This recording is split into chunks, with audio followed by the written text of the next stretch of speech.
Salut tout le monde, j'espère que vous allez bien. Aujourd'hui on se retrouve pour une nouvelle vidéo sous un autre format qui sont les paris sportifs, toujours sur Winamax. Je fais pas de pub, hein. Et donc ouais, j'ai regardé les paris sportifs et j'arrive à être légèrement gagnant sur Winamax, notamment avec des combinés. D'ailleurs je fais exclusivement des combinés. Je suis pas un expert mais ça va, j'arrive à être légèrement gagnant quoi.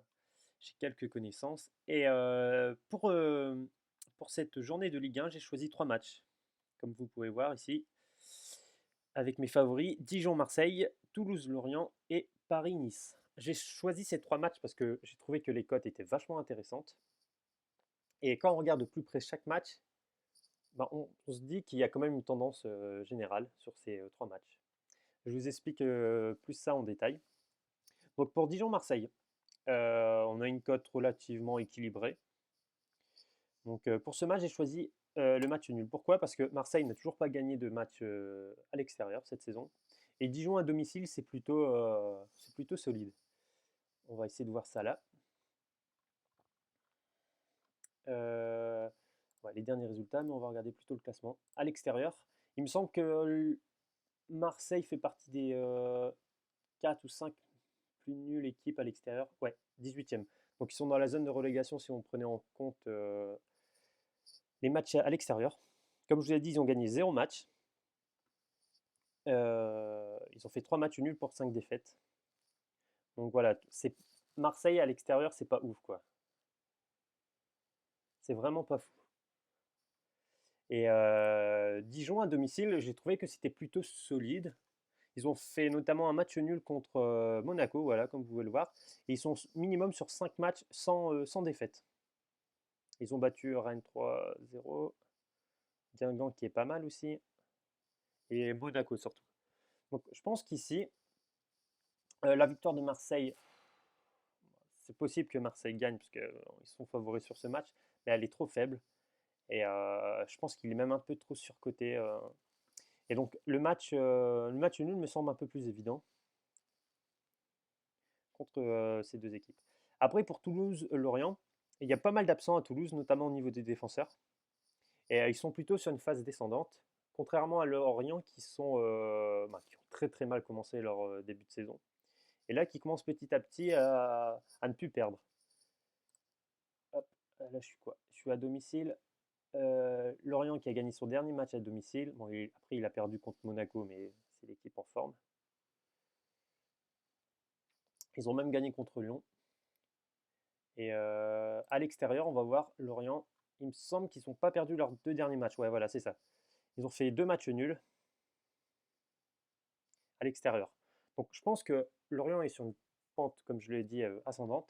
Contrairement à Toulouse, qui joue à domicile et qui,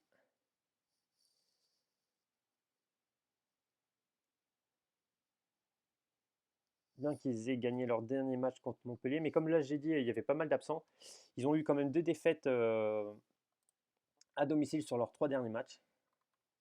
Et si on regarde l'état de forme général, ils ont gagné qu'un seul de leurs cinq derniers matchs.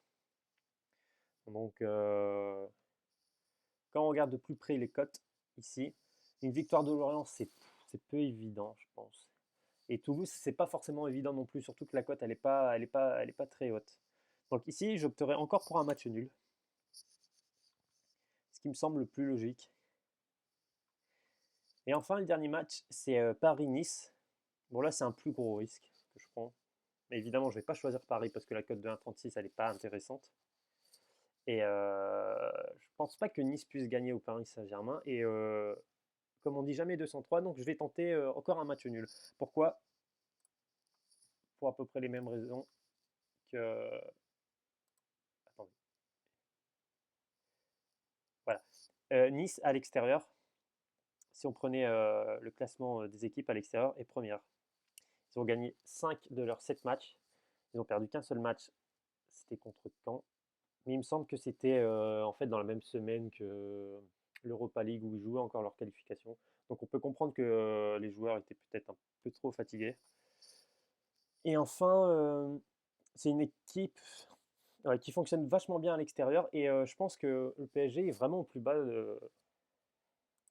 dans leur saison, quoi, après leur défaite à Montpellier et leur nul contre Ludogorets. Donc je pense que la cote de 5,30 est vachement intéressante. Et donc quand on regarde le combiné en général, on arrive à une cote quasiment de 60. Après, vous pouvez faire en pari simple. D'ailleurs, je ne sais même pas si vous pourrez suivre mes paris parce que le match est à bon, 14h45 heure canadienne. Il est déjà midi 38. Donc tant que je mette cette vidéo sur Internet, le match aura peut-être commencé. Enfin, je ne sais pas. Donc voilà. Donc on a une cote de quasiment 60 et on va viser le gain à 100.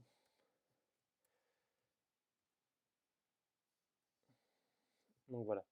Bon, c'est un risque à prendre hein, parce que c'est un pari combiné.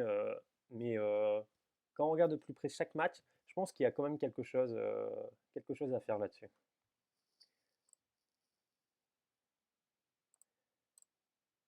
Donc voilà, j'ai le pari validé. Et comment dire, bah, j'espère que ce nouveau format vous aura plu. Bon, j'essaierai d'améliorer tout ça. Après, voilà, j'ai pas envie que la vidéo dure 15 minutes non plus, donc je vais un peu plus vite. Je détaille pas non plus tout ce que j'ai regardé comme actualité footballistique, notamment, comme je disais, les défenseurs toulousains. Ça, je voulais juste évoquer, mais j'ai pas montré les actualités parce que c'est pas nécessaire. Et donc voilà, donc j'espère que ce format vous aura plu et j'essaierai d'améliorer ça. Bon, allez, ciao!